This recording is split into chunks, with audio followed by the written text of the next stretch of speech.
Okay, you guys, I have gone from this to this, which honestly I'm pretty pleased with. So I do have a couple of tips if you are wanting to have a little bit of a sort out too. Okay, so I'm starting to reach that stage now where there's just stuff everywhere and you start to regret your life choices a little bit. Hello everybody and welcome back to my channel. It's been a little while since I filmed a video, but I am doing a big craft de-stash and sort out this evening. So I thought I would film and perhaps you guys might like to see. I have been on a little bit of a decluttering minimalism kick. We've really pared back a lot of areas in our house, like our kitchen, and actually just this week I have started a capsule wardrobe challenge. I find it really easy in all areas except for my craft stuff. So I'll show you the current situation and then I'll show you what I'm hoping to achieve. I've actually bought 2 of these. I mean, they're big.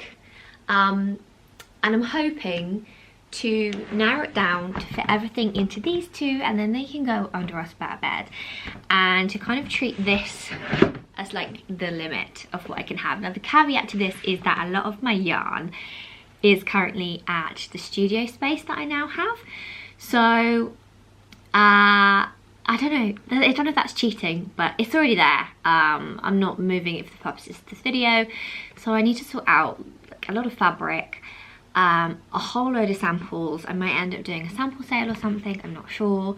But yeah, I thought I'd talk you through it, and I mean, I was gonna say share some tips, but we'll see if I actually manage to get rid of anything first. The problem I have mostly with craft stuff is because I'm a creative person, I can see potential in anything. So any scrap of fabric or ball of yarn, I always think, well, I could do X, Y, Z with that, so I better hold on to it. But I'm gonna really try and only keep stuff that I either have a specific project in mind for or that I'm really inspired to make something out of. I'm gonna try not hold on to things just in case for one day, which might never come, because the reality is I am working. I've got 3 young children. They are 7, 5 and 2 now, so I don't actually have that much time to craft. Crochet is my full-time job, but often if I'm creating projects for young companies or magazines, they will send me specific yarns that they want me to work with. And likewise, I now run a crochet subscription box, which is very exciting, and I can talk about that more in another video for my YouTube gang, because there's a lot to catch you up on if you haven't been following me over on Instagram. But yeah, if I'm including yarns for that, I don't tend to pull yarns from stash because I need 150, 250 boxes worth. So I tend to buy that obviously from wholesale. And even the chances of me choosing a yarn from stash and kind of swatching with it, it has to be something obviously that is currently on sale and not something I've had in my stash for years. So that's the kind of broad outline. I'll show you the situation. If some of you have been long-time viewers, you may remember I did a craft yarn sort out before, when I basically used to have like 2 wardrobes worth and loads of underbed storage. And I narrowed it down to 1 wardrobe worth and some underbed storage. So going down just to 2 boxes is quite extreme for me, though arguably would still be a lot of craft stuff for someone who is dallying with minimalism. But I'm not here for the labels. I want there to be less stuff because it's all just in the corner of my room. It was in my daughter's wardrobe, and then we had a room swap and it was in my son's wardrobe, and I just feel a little bit like his wardrobe should be for him. So that's the plan. I want it to all fit under our spare bed in these 2 boxes. Let's see how we get on.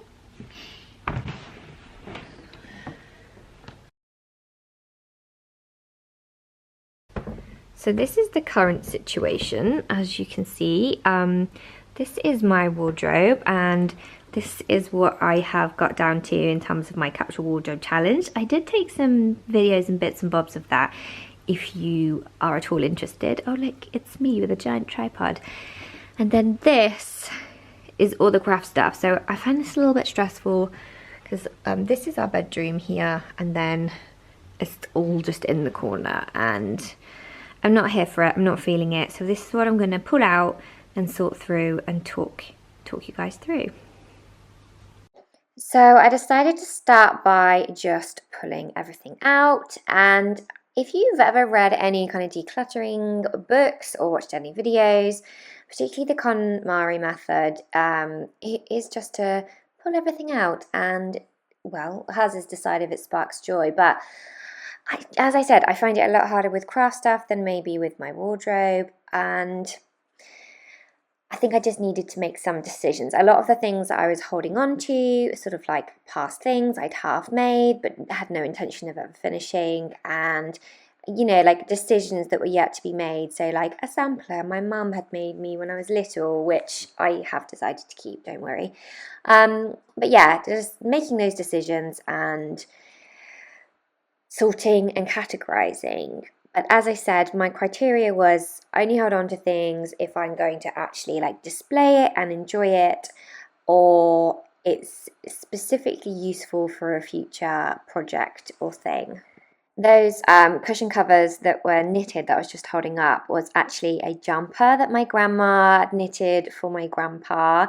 They've both sadly passed away now, but I did make them into cushions at one point, and then I'm very sentimental. I find it hard to part with things, but I kept those and decided I would make cushions out of them again in the future. Okay, so I'm starting to reach that stage now where there's just stuff everywhere and you start to regret your life choices a little bit. Oh, but actually I've just looked up and let me see if I can spin you around. Okay, so it's like stuff, but this is already looking so much clearer, which is making me feel calm.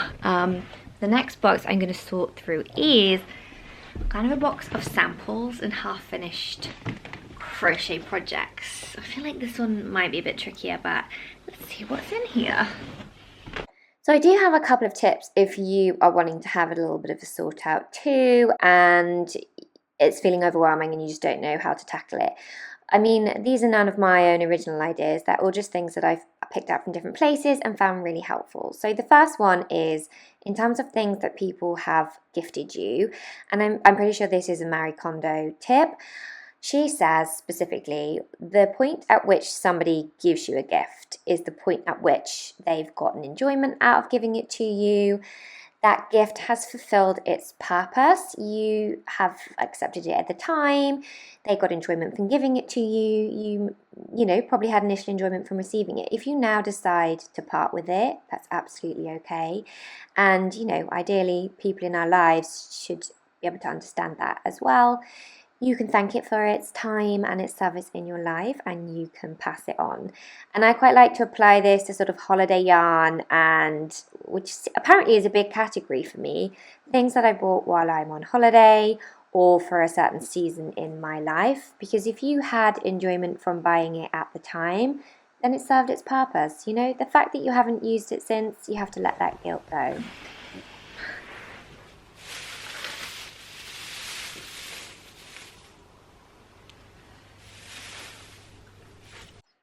I think I was slightly losing the will to live by this point. I did decide to keep the raffia, and actually I ended up detangling the whole lot and using it in a project in my new book. So when I share the projects from that, you might be interested to see what this pile of mess came to. I mean, I can't even blame this on like having too much stuff. This is literally just me being lazy and not managing my yarn or tidying up after myself. But the other tip I wanted to share with you was, again, I'm pretty sure this was another Marie Kondo tip, but it might have been from The Minimalists, whose podcast I really like to listen to, which is that there are only really two reasons that we hold on to things, and it sounds dramatic, but it's either fear of the past or fear of the future. Okay, so bear with me. So it's either the way I interpret this is, you know, you're holding on to something because you're like, well, I might use that in the future, or because it's something from your past and you can't bear to part with it or get rid of it. And something else the minimalist said, which I think ties into this and also links to this idea of our clutter and our identity, is that often we hold on to things because of this sort of aspiration for the person that we want to be or the person we think we will be, or perhaps with hobbies especially, maybe the person that we were but haven't quite accepted that we're not anymore. So when I was a teenager, I did an art foundation course, I did loads of drawing and painting. And in my first round of craft destash stuff, I got rid of a lot of painting and drawing supplies because when I really looked at the reality of it, I hadn't used any of it for over 10 years. And of course, that's not to say that everybody has to get rid of all of their stuff if they've never had a chance to use it. Like, we do all go through seasons of life, and, you know, arguably at the moment when I've got 3 young kids, I have even less time to work on things like this. So if I was 100% sure that I was going to use these things again in the future, of course I would hold on to them. And again, I think if you can store them and you've got the space to store them, or if it's not stressing you out, I'm passing absolutely no judgment on people holding on to things for a long time. But yeah, in the first round of clearing out, I got rid of so much stuff. I had a box of broken pottery for that mosaic I was going to make one day. I had a box of just like candle making stuff that when I looked at the receipt I had bought 7 years previously and had never done anything with.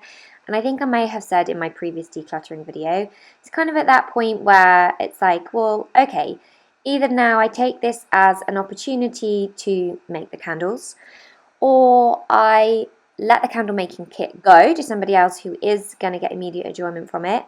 And if in a few years' time I really do want to make candles, I can probably pick up a candle making kit for a small amount of money. So for me, the relief of letting it go and regaining that space in my life is more important than holding on to it on the off chance that I might use it again in the future. So in terms of my decluttering this evening, I had done a really good job, I feel. I'd narrowed it down to sort of like samples I wanted to keep or needed to keep from a business point of view. And the fabric, I actually found really hard to declutter the fabric because, as I said, sewing is something I actually haven't really done much of, but would like to do more of in the future. And I think if I can get to a space where I have a dedicated kind of sewing machine set out, I would do that. So is that breaking my own rule? I'm not sure. I feel like I made a considered decision over what fabric I wanted to keep, but in terms of all the fat quarters I just had to do it really quickly and just do gut instinct of like keep, leave as I was going through them in order to do it. So I paused for the evening here and will return tomorrow.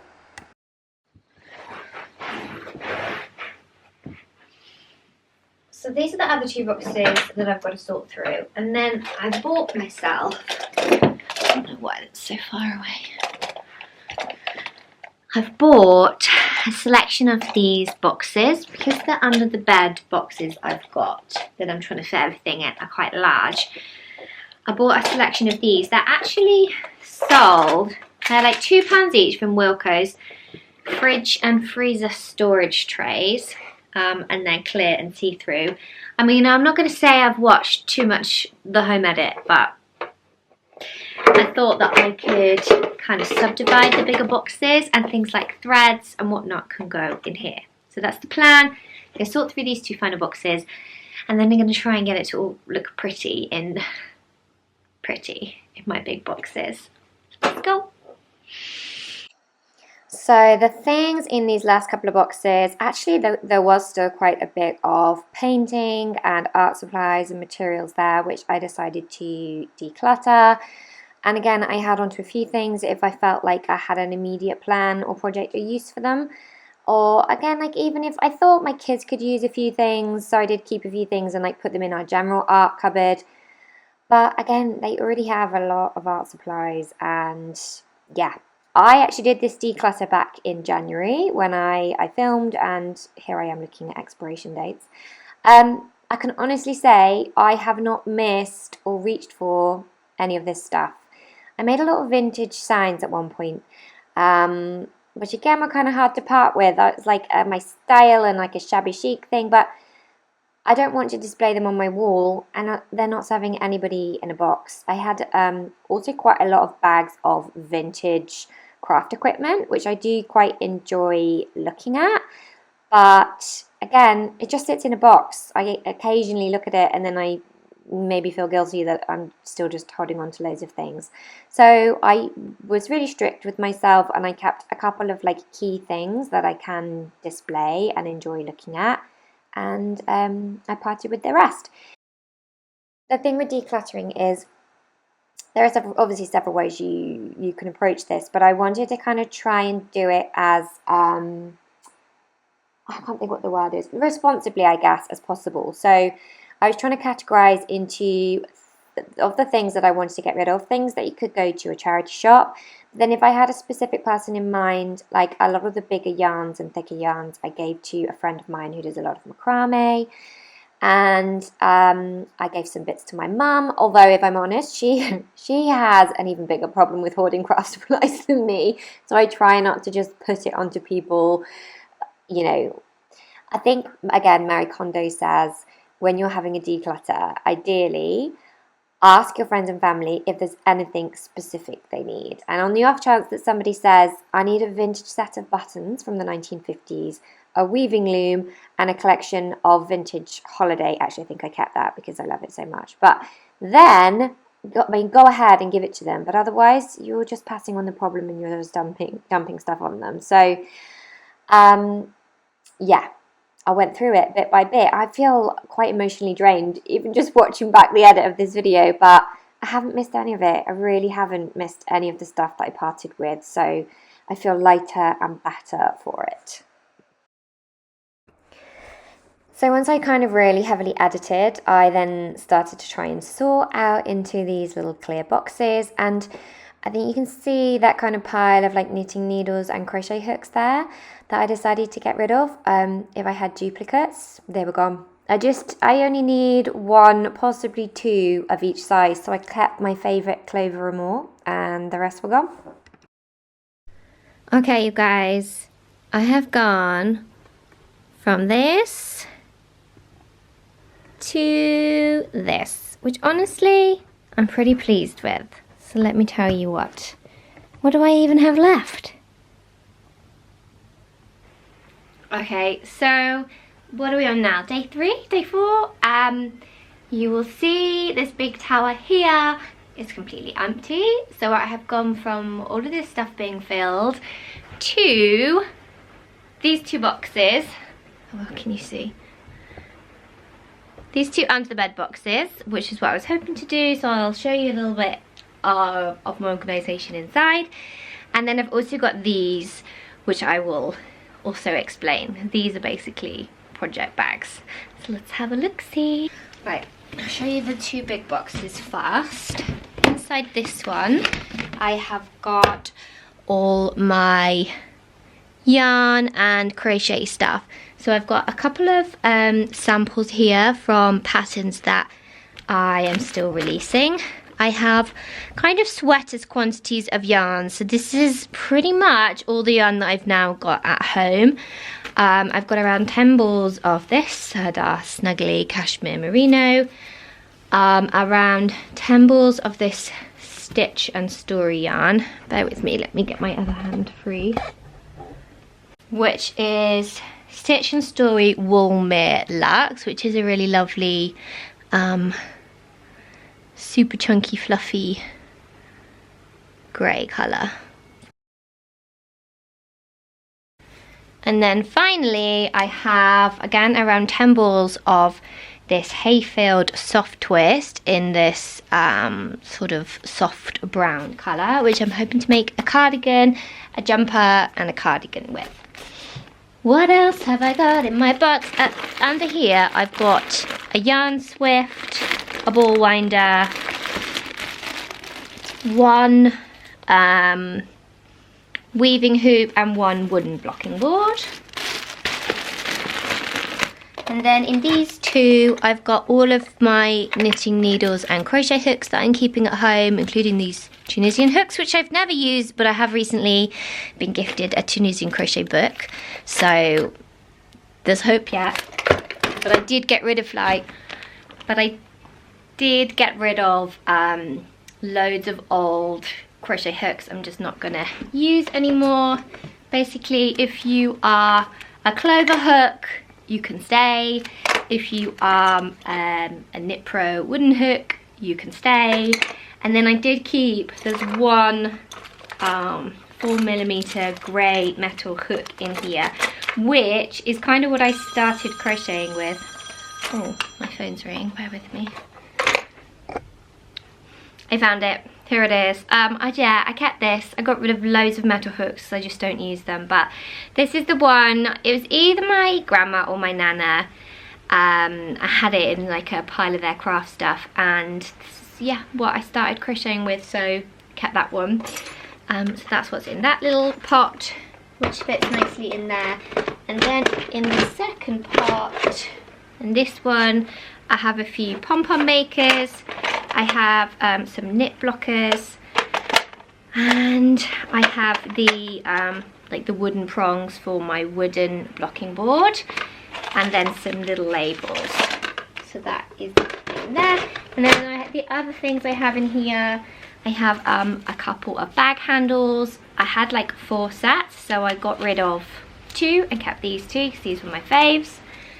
And can you hear the rain? So that is pretty much everything in the crochet one and the yarn one. Let me show you what is in the second box. So in here I have all my sewing stuff. I'll show you a little closer. I have fabric. Now I got rid of loads of fabric. So everything here is fabric that I really, really like, that just brings me happiness and joy. Or if I had a specific project in mind. So I have these 2 knitted panels. These actually used to be a jumper of my grandpa's that my grandma knitted. And looking at them again now, I cut these up about 10 years ago. I'm quite gutted that I didn't keep the jumper. They're a little bit stained in places. So I previously made cushions from these. Again, I think it was before I had my first daughter, so like 8-9 years ago. I don't know why I kept the panels, but I decided I'm gonna make cushions out of them again and do like a pale backing. So I sort of kept those with that intention. And then there's like a big piece of wadding, and this is like a really lightweight denim that I'd like to make like a pinafore dress out of. I already have 2 cushions in this fabric downstairs, so I'd quite like to make some more. And I mean leopard print furry fabric because I just love it. The other thing that makes me really happy in here are the rainbow threads, sewing threads. Again, I did pass on a lot of threads that I'm just not going to use. If you're Gutermann, you're allowed to stay. I have my rotary cutter. In this one, it's more of a kind of general sewing kit. So we've got needles, threads, how well can you see? A bit of elastic, and yeah, sort of like general everyday bits. I've got my grandma's button tin, which I did decide to keep. And then under here, this is kind of pattern fabric, a little bit of wadding and a little bit of calico. And that is, yeah, look, I've even got space. I've even got space. So this is like a paper trimmer, which isn't technically sewing, but let me have that one in there. Yeah, got rid of loads of fabric, which you will have seen. So now these are just like the best of the best. And I kind of kept my colour palette to like pinks, creams, and then like this navy colour. A lot of these are fat quarters or smaller, and then these are some slightly bigger pieces. And then I have projects, so I'll show you those in a little bit more detail. So I know I said that I wanted everything to fit in those 2 boxes, and I probably could have squeezed some of these projects in here, but I'll show you what I have done instead, which is for every project or work in progress, I have tried to put it in this see-through bag. So either like a yarn bag, like you get if you buy yarn online, or just a see-through plastic bag. So I think I have 8 projects here of things which I do still want to work on, and I figured if I had them in a slightly different storage location, so these 2 big boxes are going to go under our spare bed, I'm going to keep these ones out, and I've given myself 8 months because I figure 8 projects, 8 months is fairly achievable. At this point in the video, past me from January proceeded to run through the projects that I wanted, or that I chose to keep, and kind of hilariously, this video's been on like the back burner. It is now August, which, if you're good at maths, is exactly 8 months from when I first filmed this video to when I sort of broke my YouTube hiatus. So what I thought would be fun is if in another future video I can kind of run through and show you how much I have actually managed to achieve and get finished from these 8 projects in the 8 months, and I could do a little kind of like before and after. So I'm going to save that part for another video, but I hope you have enjoyed running through this video with me, seeing how much I've managed to declutter, and whether or not it has inspired you or left you thinking, absolutely no, that's not for me, I am just going to hold on to all my stuff. I hope you've enjoyed it either way. I will head back to past me from January for the last little sign off of the video. That is everything in my 2 boxes and everything in my 3 project folders. And a George. Do you want to say hi? Say hi. There you go. I hope you guys have enjoyed seeing how much I was able to declutter. The only thing that is left for me to do is I have still got 2 bags of samples that I want to do like a charity sale of, which I'll probably do over on Instagram. So have a look out for that if you are interested in helping me declutter my samples and making some money for charity. I have really enjoyed filming a video for you guys again. I know that it's been a bit dodgy with lighting and whatnot, but I just decided to make a start, and even if it's like scrappy and messy and not quite as polished as I'd like it to be, because I know otherwise it just will not get done, and that is the reality. So yeah, that's my big craft declutter. Thank you guys so much for watching. Let me know if you have any video requests. I might do one in my wardrobe and show you guys which knitwear and sort of crochet pieces I kept in amongst my 33 items. This was one of them. And then otherwise I'm going to be doing a few crochet podcasts, and then hopefully some kind of make with me videos, maybe a few like decorating things over the coming year as well. So it's so lovely to make a video for you again, and I will speak to you all soon. Please do leave me a comment if you are here from way back when and you've watched my videos before, or if you're a first time watcher, and say hi, because it'd be lovely to catch up. Okay, speak to you all soon. Bye bye.